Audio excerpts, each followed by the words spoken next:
Greetings, beautiful people of the world. Marilyn, my aunt here. I guess I'm going to call this my open diary. This is the second one. Neither one were planned. I'm actually minding my own business and my thoughts come too fast to write, and so I speak way better. So these are my thoughts. Tonight, is the 17th. It's the first full moon of 2022 tonight. I decided to do some writing, some scripting. I decided to change my narrative, to change how I think, the things that I tell myself, as far as being worthy of this and that, rather than thinking and feeling not worthy. And it's weird because it's like, I know I'm worthy. I look at myself sometimes, I'm like, yeah, I'm dope. Dope. There's no words for how dope I am, right? And then I have days where it's just like I really just feel like just burying my head in some sand, and I don't want nobody to look at me, because that's how unworthy, that's how big of a contrast my thoughts and my emotions be contrasting. And it's been this way for a very long time. It's called self-sabotage, you guys. If you don't know, we tend to throw up our own obstacles. We tend to become our own obstacles and get in our own way of our own success. Self-sabotage. Yeah, that's a thing. And so I've been afraid of my own greatness for a very long time, and it's caused me to retreat within myself, to retreat within my world of thoughts, to not share myself with you guys, to not share my beautiful gifts and my thoughts and my abilities fully. These things, they tend to come out in spurts. And it's like, hey, you guys, see what I can do? And then I run away. And then it's like, hey, you guys, I don't know why I left. And then I run away again.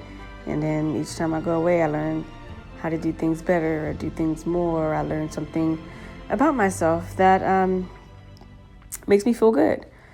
But it's always limited by my thoughts of limitations within myself, and I don't fully know where these limits have come from.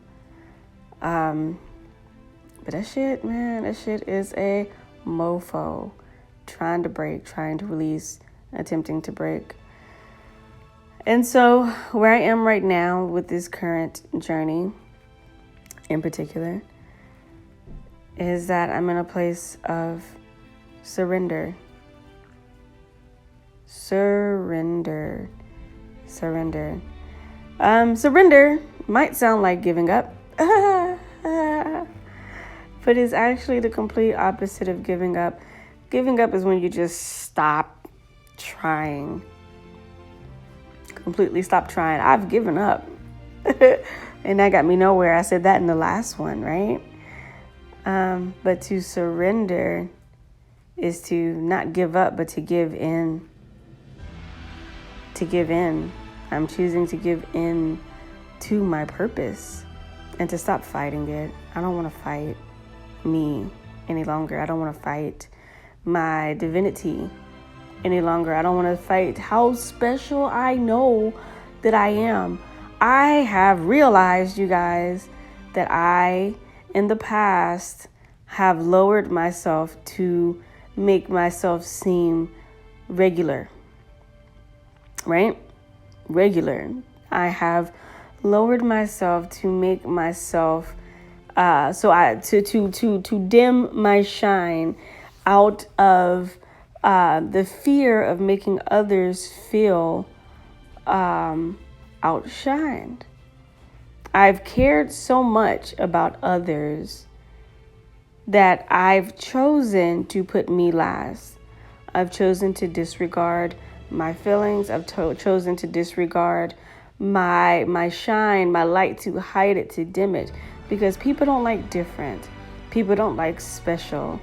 People don't. The only type of special people like is a motherfucking special, like a discount or a special, meaning a series of shows that are coming on TV. But they don't like special people. They don't like people being special. Not a good type of special. Maybe the negative type of special, but not a good special. So this was me. This was me this year. A sad clown. And then because that's how I've honestly felt entrapped. I felt entrapped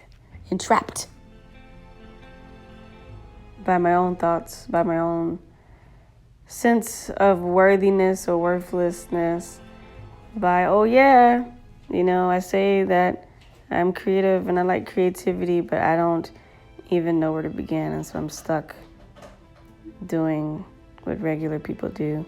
Not saying that regular people are bad, but it's just not who I am.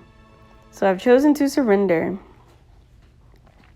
I've chosen to give in to me, to everything that I know that makes me special, to my mind, to my spirit.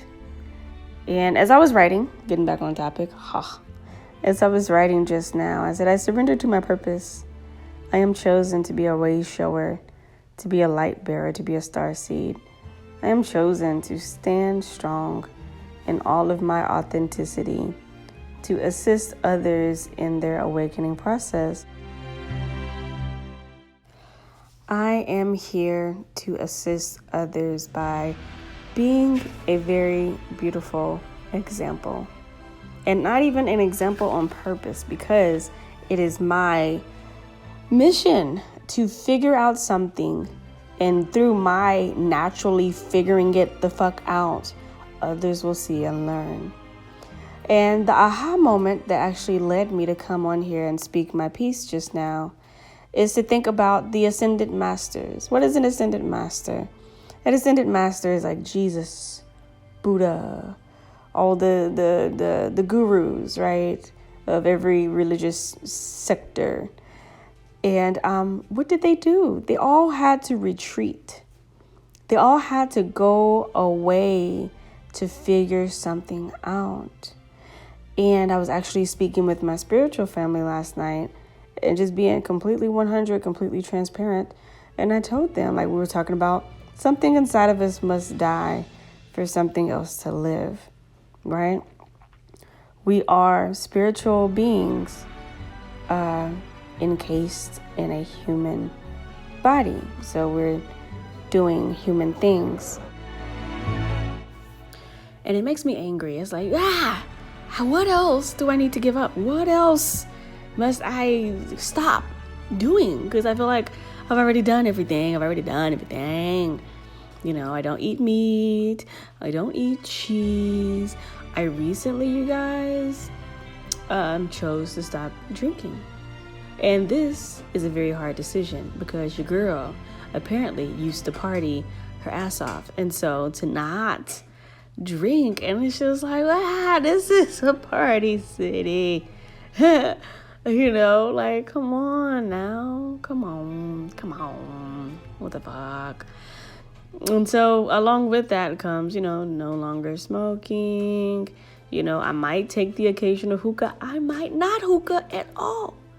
Because smoke don't belong in the lungs. And that's just that. And that makes me a little sad. All of it. It makes me sad. But I was talking to my spiritual family and I was just like, I realized that these things no longer fit into the person that I am ultimately to become. And I've had these realizations off and on over the years, and I've kept these thoughts to myself because nobody wants to be the party pooper or, we don't want to drink because so-and-so just walked in and she doesn't drink. She's holier than thou. And it has nothing to do with thou. It has to do with me. It has to do with my growth, with my experiences, with things that I'm learning and things that I'm accepting and not accepting. Does it mean that I'll never, ever have a drink ever? No. Does it mean that I'll never, ever smoke anything ever? No. But what it means is that these things are no longer a part of my lifestyle. Many of the things that make my life up to be what it is, these things are no longer a part of my lifestyle. If I drink it must be an occasion of something worth me putting some BS into my body. But also, I really don't see a proper occasion for the things that I desire to, for the reasoning behind this spiritual leveling up. There is no occasion for it, because it will be of negative consequence to what it is that I'm trying to do. And I'm not judging anybody. Y'all go ahead and live your lives. Have fun. Take a shot for me. Shit. Please.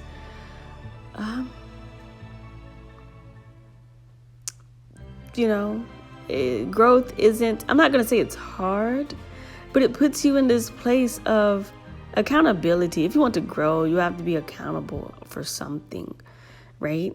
For something at some point. And for me, it's what I take in with all of my senses.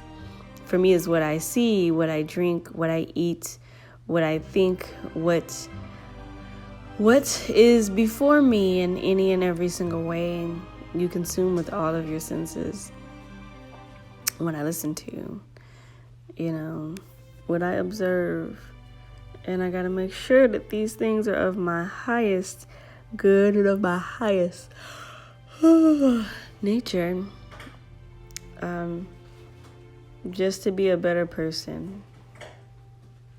And I don't have it all figured out, but I just felt like coming on here to talk before I got too sleepy.